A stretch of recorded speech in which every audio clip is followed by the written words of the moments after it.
تمہیں سے مانگیں گے تم ہی دو گے، تمہارے در سے ہی لو لگی گئے، یہ سب تمہارا کرم ہے آقا۔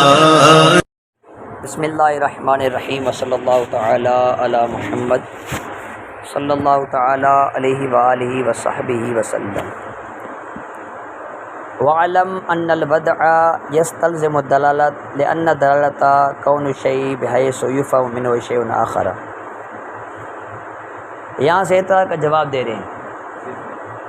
اعتراض یہ ہوا تھا کہ صاحب مفصل نے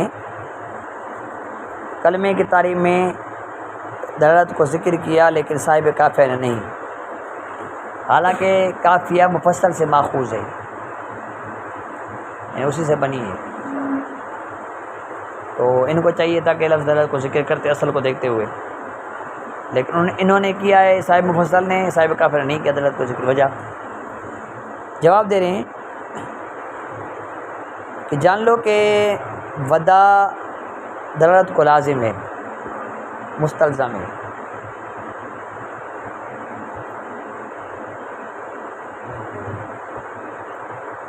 کیونکہ دلالت کہتے ہیں کسی چیز کا اس حیثیت سے ہونا کہ اس سے دوسری چیز سمجھ میں آ جائے۔ لأن دلالت کون الشیء بحیث یفہم منہ شیء آخر، دلالت کسی چیز کا اس حیثیت سے ہونا کہ اس سے دوسری چیز سمجھ میں آ جائے۔ ہاں، تو جب ودا ثابت ہوگی تو دلالت بھی ثابت ہوگی۔ فمتى تحقق الوضع تحققت دلالت، جب ودا ثابت ہوگی تو دلالت بھی ثابت ہو جائے گی۔ کس کے بعد؟ ودا کے بعد۔ ودا کے اندر دلالت خود بخود ہوتی ہے، بات سمجھے؟ تو فبعد ذکر الوضع لا حاجت الى ذکر دلالت کما واقع فی ھذا الکتاب۔ فرماتے ہیں کہ ودا کو ذکر کرنے کے بعد، ودا کو ذکر کرنے کے بعد دلالت کو ذکر کرنے کی طرف حاجت باقی نہیں رہی۔ ودا کو ذکر کرنے کے بعد دلالت کو ذکر کرنے حاجت نہیں رہی، جیسا کہ اس کتاب کافیہ کے اندر ہوا کہ ودا کو ذکر کیا تو دلالت کو ذکر کرنے حاجت نہیں رہی، کیونکہ ودا کے اندر دلالت ہوتی ہے، دلالت ودا۔ اس لیے صاحب کافیہ نے دلالت کو ذکر نہیں کیا،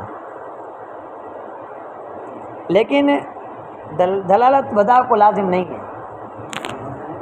لیکن دلالت لا تستلزم الوضع لامکان ان تکون بالعقل،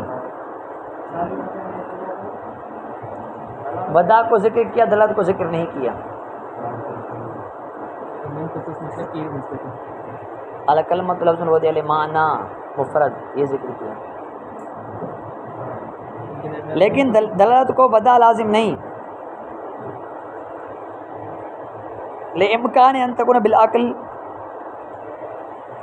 اس بات کے ممکن ہونے کی وجہ سے کہ وہاں پر دلالت عقلی ہو، دلالت عقلی ہو، لازمی تو نہیں دلالت وضعی ہو، اور بھی اقسام ہے اس کی۔ دلالت کا ذکر کیا ہے تو ہو سکتا ہے کون سی ہو؟ عقلی ہو، جیسے دیوار کے پیچھے سے سنائی دینے والا لفظ دیز، جیسا کہ دیوار کے پیچھے سے سنائی دینے والا لفظ دیز کی دلالت بولنے والے ایک وجود پر، دلالت لفظ دیز المسموع من وراء الجدار علی وجود اللافظ، دیوار کے پیچھے سنائی دینے والا لفظ دیز کی دلالت بولنے والے ایک وجود پر، یہ دلالت عقلی ہے، دلالت تو ہے لیکن عقلی ہے۔ یا وہ دلالت طبعی ہو،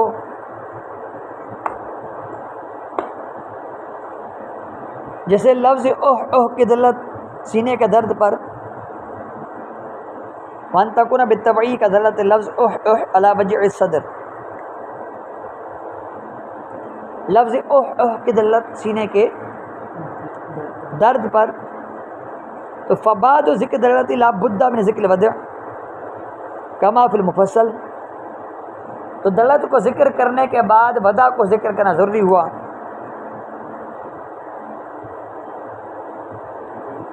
جیسا کہ مفصل میں مذکور ہے۔ جی ہاں، تاکہ معلوم ہو کہ یہ دلت لفظ ودعی ہے، عقلی اور طبعی نہیں ہے، اس لیے دلت کے بعد ودا کو ذکر کرنا ضروری ہوا، جیسا کہ صاحب مفصل نے ودا کو ذکر کیا۔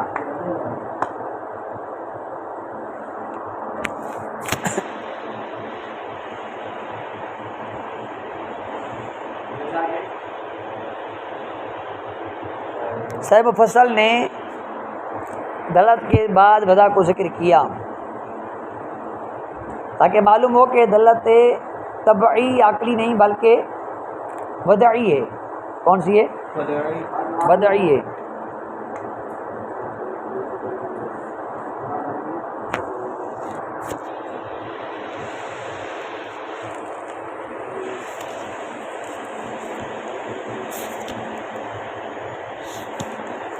صاحب کعبہ فرماتے ہیں کہ کلمہ اسم اور فعل اور حرف ہوتا ہے،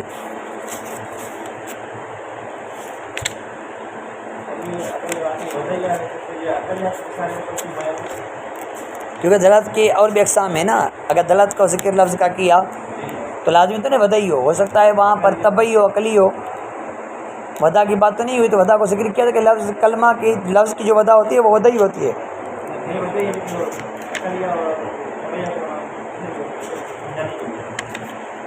اس لیے ذکر کیا بیٹا کہ دلت کی اور بھی 3 قسمیں ہیں نا، صاحب مفصل دلت کو ذکر کیا نا، ودا کو ذکر کیوں کیا؟ کیونکہ دلت کی اور بھی قسمیں ہیں، لیکن صاحب کعبہ نے ودا کو ذکر کیا تو ودا خود بخود خاص ہو گئی، اور قسمیں تو نہیں آ سکتی نا۔ سمجھ میں آئی نہیں آئی بات؟ صاحب کعبہ فرماتے ہیں کہ کلمہ اسم اور فعل اور حرف ہوتا ہے، یعنی کلمے کی 3 قسمیں، اسم، فعل، حرف۔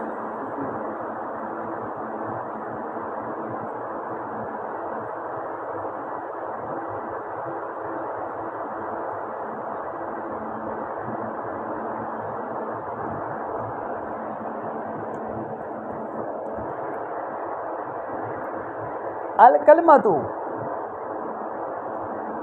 یہ ایک اعتراض کا جواب ہے،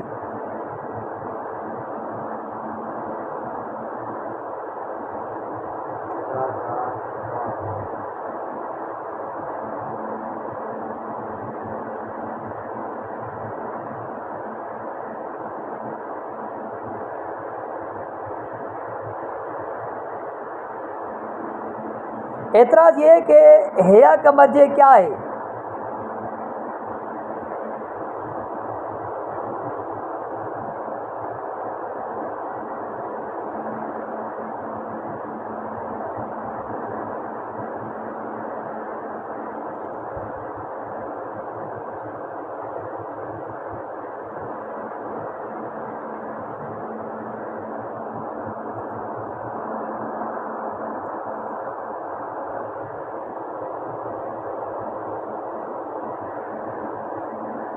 اس کا مرجع یا تو کلمہ ہوگا، پیچھے لفظ کلمہ ہوگا، یا اس لفظ کلمہ کا مدلول ہوگا۔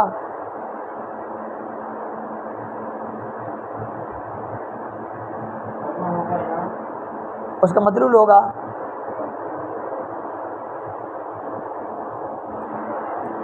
مدلول تو مذکر ہے، وہ تو مرجع بن نہیں سکتا کیونکہ ہے یا مونس ہے۔ مدلول تو مذکر، وہ تو مرجع نہیں بن سکتا کیونکہ وہ ضمیر مونس کی ہے، راجع مرجع مطابقت نہیں رہے گی۔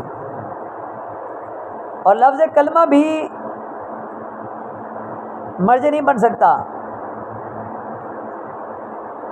کیونکہ اس سے انقسام الشیء نفس ہی والا قسیم لازم آئے گی۔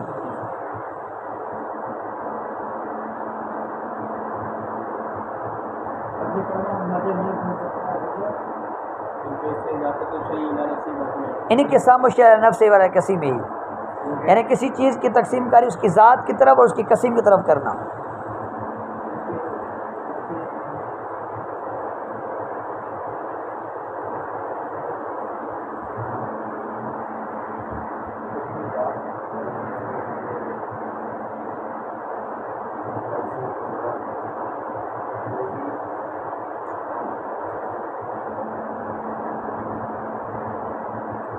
یہ دونوں باطل ہیں۔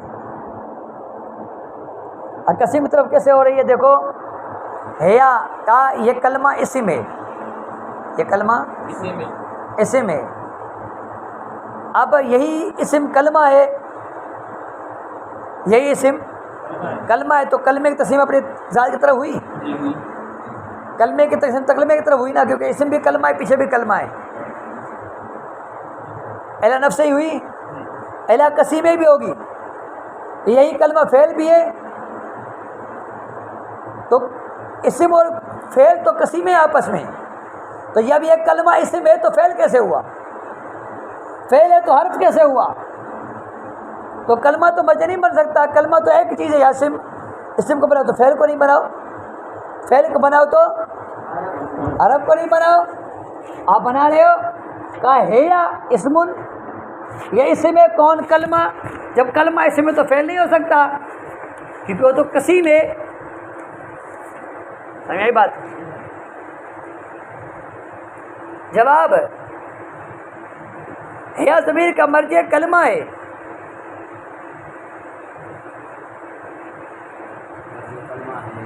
ہاں،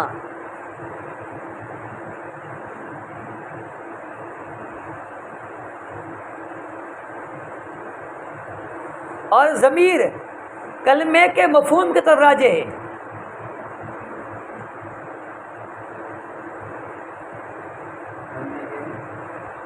مفہوم کی طرف راجع ہے۔ عقد نامی صفحہ نمبر 33 پر یہ بات لکھی ہوئی ہے، عقد نامی شرح جامی صفحہ نمبر 33۔ کیا کہا؟ اور مفہوم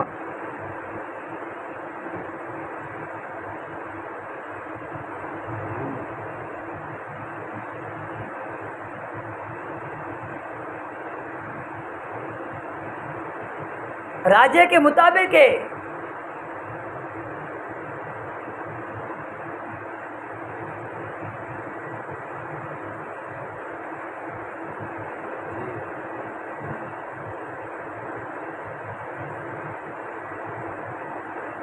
اور مفہوم میں تینوں اقسام بھی آ جائیں گی،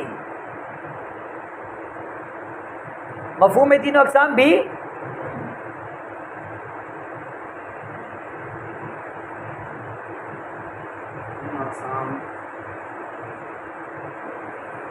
یعنی یہ کلمہ اسم بھی ہے، یہ کلمہ فعل بھی ہے، یہ کلمہ حرف بھی ہے، اعتبارات الگ الگ ہیں۔ یہ کلمہ معنی مستقل نہ ہونے کے اعتبار سے حرف ہے، معنی مستقل ہونے کے لحاظ سے اسم ہے، جبکہ زمانہ نہ ہو، زمانہ ہو تو فعل ہے۔ کلمہ تو ایک جہتیں الگ ہے، اعتبارات مختلف ہے۔ جیسے بندہ ہوتا ہے، آصف ہے، یہ آصف ہے ذات، جاؤ لے کے جاؤ نور نبی، آصف ہے تو یہ ذات آصف ہے، بندے کا نام آصف ہے، لیکن یہی کسی کا بیٹا بھی ہے، کسی کا بھائی بھی ہے، کسی کا چچا بھی ہے، کسی کا ماما بھی ہے، کسی کا کزن بھی ہے۔ تو اس کے اندر مختلف جہتیں ہوں گی، تو یہ بیٹا کسی اور اعتبار سے، باپ کسی اور اعتبار سے، بھائی کسی اور اعتبار سے، کزن کسی اور اعتبار سے، چچا کسی اور اعتبار سے، ماموں کسی اور اعتبار سے، ہر ایک بندے کے اندر الگ الگ اعتبار ہو سکتے ہیں۔ بندہ تو ایک اعتبار الگ ہے، اس اعتبار سے یہ، اس اعتبار سے یہ، اس اعتبار سے ضدیں جمع تو نہیں ہو رہی نا۔ دیکھو آج سے بیٹا بھی ہے، باپ بھی ہے، کیسے یہ تو ضدیں ہیں آپس میں۔ تو بھائی بیٹا ایک الگ اعتبار سے، باپ ایک الگ اعتبار سے۔ باپ اور بیٹا ضدیں تو ہیں، اعتبار سے مختلف ہے تو ضدیں نہیں بنتے۔ یہ باپ کسی اور اعتبار سے، بیٹا کسی اور اعتبار سے۔ تو کلمہ اسم کسی اور اعتبار سے، فعل کسی اور اعتبار سے، حرف کسی اور اعتبار سے۔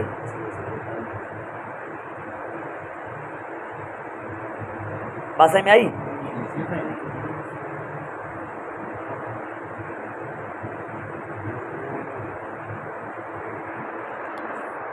یاد رہے،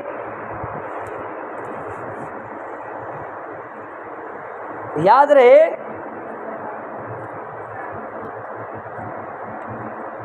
کہ تینوں قسموں کا مجموعہ کلمہ نہیں، کہ تینوں کٹھی ہوں گے تو کلمہ بنے گا ورنہ کلمہ نہیں بنے گا۔ تینوں قسموں کا مجموعہ کلمہ، بلکہ ان میں سے ہر ایک کلمہ ہے۔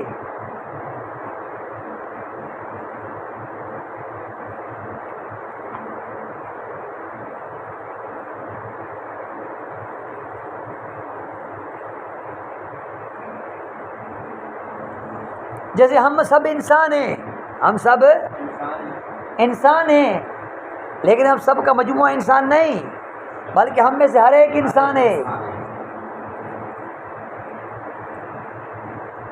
بات سمجھ میں آئی؟ ہم میں سے ہر ایک انسان ہے، ہر ایک کلمہ ہے۔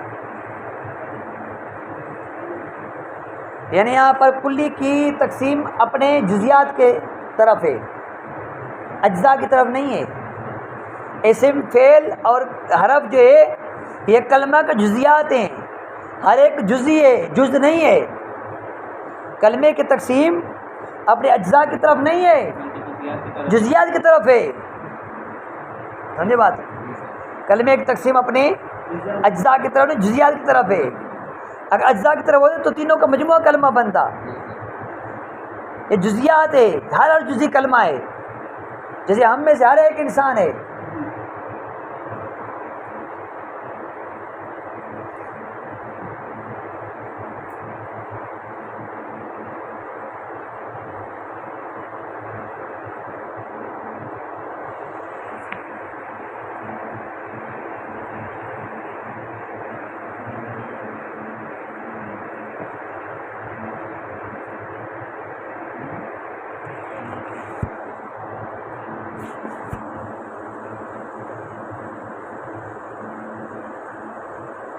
ای منقسمۃ الی هذه الاقسام الثلاثہ،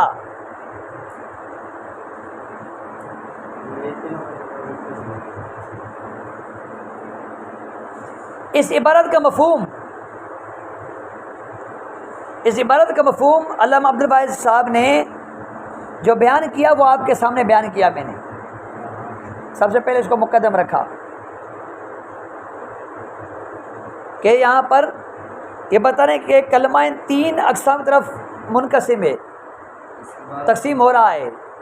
اس عبارت کا مفہوم علامہ عبد الواحد صاحب نے حاشیے کے اندر جو بیان فرمایا آپ کے سامنے ذکر کیا۔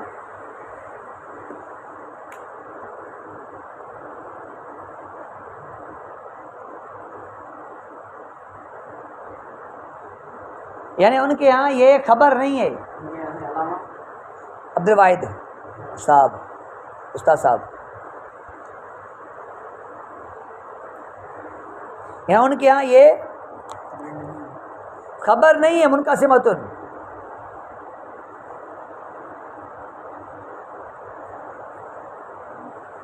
بلکہ یہاں پر صرف کیا بتایا ہے، تقسیم کاری بتائی ہے، اجزاء کی طرف منقسم ہے۔ اس صورت میں واو او کے معنی میں ہوگا، اس صورت میں اسم یا کلمہ یا اسم ہے یا فعل ہے یا حرف ہے۔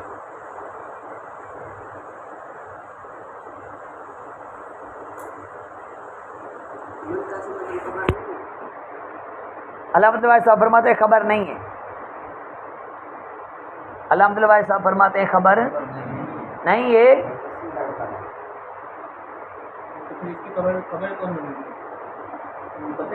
فرماتے ہیں کہ خبر وہم اور تکلف سے خالی نہیں. خبر ماننا وہم اور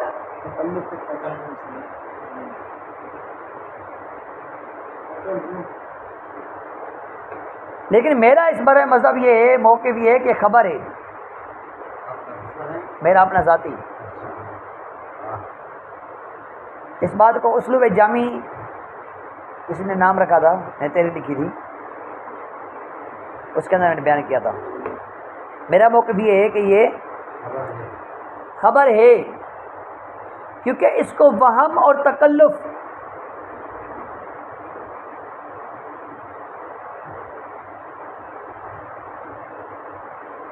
اس لیے قرار دیا گیا ہے کہ ملا عبدالغفور کے حاشیے کے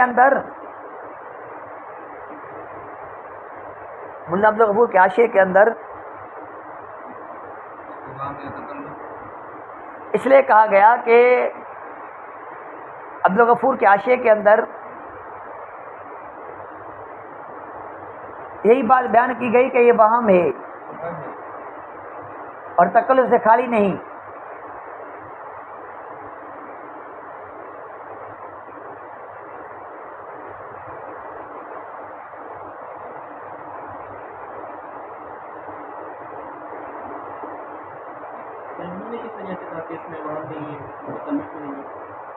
یہ میں نے کہا،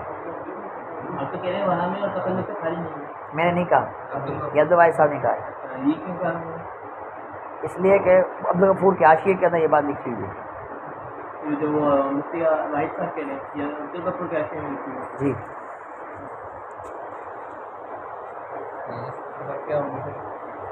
میرے نزدیک یہ خبر ہے، منقسمۃ خبر مقدر ہے.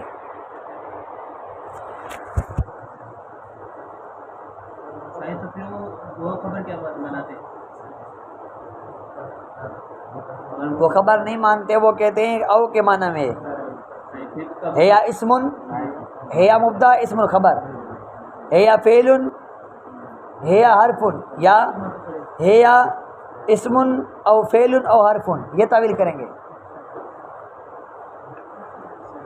ہم کہہ رہے نہیں ہے یعنی الکلمۃ منقسمۃ الی هذه الاقسام الثلاثہ، اسم و فعل و حرف، یہ بدل ہے سارے. مبتدا میں بنے گا بدل بناؤ، یا ان میں سے ہر ایک سے پیچھے مبتدا نکالو، اسم فعل خبر اسم فعل اور حرف کو اس کی خبر بناؤ. میرا موقف یہ عبدالغنی عطاری کا یہ موقف ہے.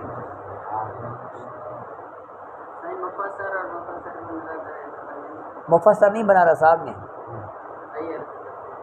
میں نے تفسیر کہا.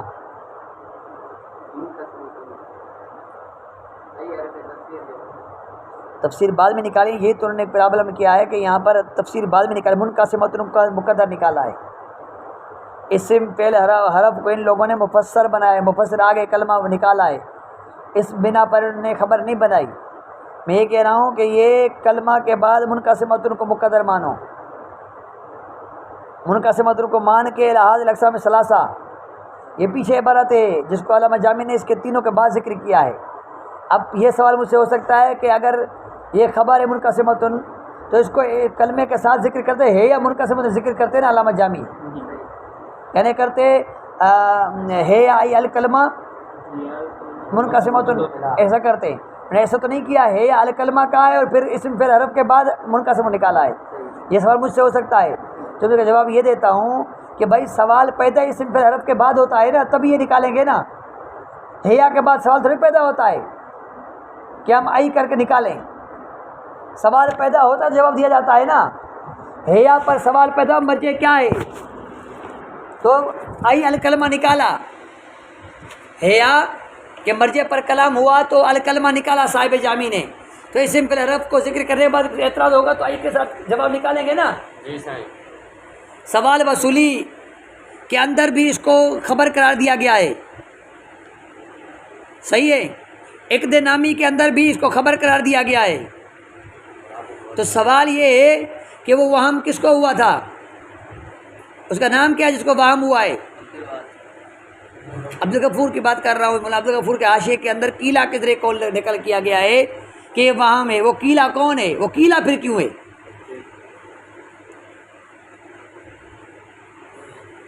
میں نہیں کہتا کہ ہر قیلا وجہ کمزوری دوب کے ذریعے ہوتی ہے. اگر قیلا سے قائل معتبر بھی ہے تو قائل کا نام کیا ہے؟ وہم کس کو؟ اچھا تو وہم ہے تو پھر تکلف کس چیز کا؟ کیا بولا کہ وہم ہے کیونکہ اس میں تکلف ہے. کیا ہے؟ وہم ہے کیونکہ اس میں تکلف ہے. جب وہم ہے تو تکلف کیسا؟ وہم تو خیالی چیز ہوتی ہے.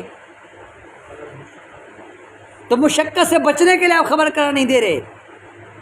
اصل یہ ہے میرے نزدیک کہ تکلف سے بچنے کے لیے، اعتراض جواب سے بچنے کے لیے آپ اس کو خبر قرار نہیں دے رہے کہ اگر ہم خبر قرار دیں گے تو اعتراض جواب ہوں گے، تو دیں گے جواب.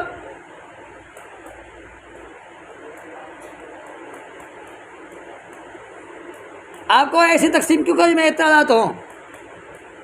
تو ہم یہ کہتے ہیں ایسی تقسیم کیوں کہ جس میں ابہام ہو. بات کلیئر نہ ہو. یہ تو فیصلہ ہو کہ بھائی سوال وصولی کے اندر یا ایک عقد نامی وغیرہ شروعات کے اندر خبر قرار کیوں دیا گیا ہے؟ انہوں نے وہم کو تو ذکر نہیں کیا. یہ ایک اجزاء کی طرف نہیں ہے، جزیات کی طرف ہے. یہ بیس کے عقد نامی کو دیکھو اور کتب کو دیکھو. ابھی ادھوری بات ہوئی، انشاءاللہ پوری بات میں کریں گے، ٹائم ہو گیا.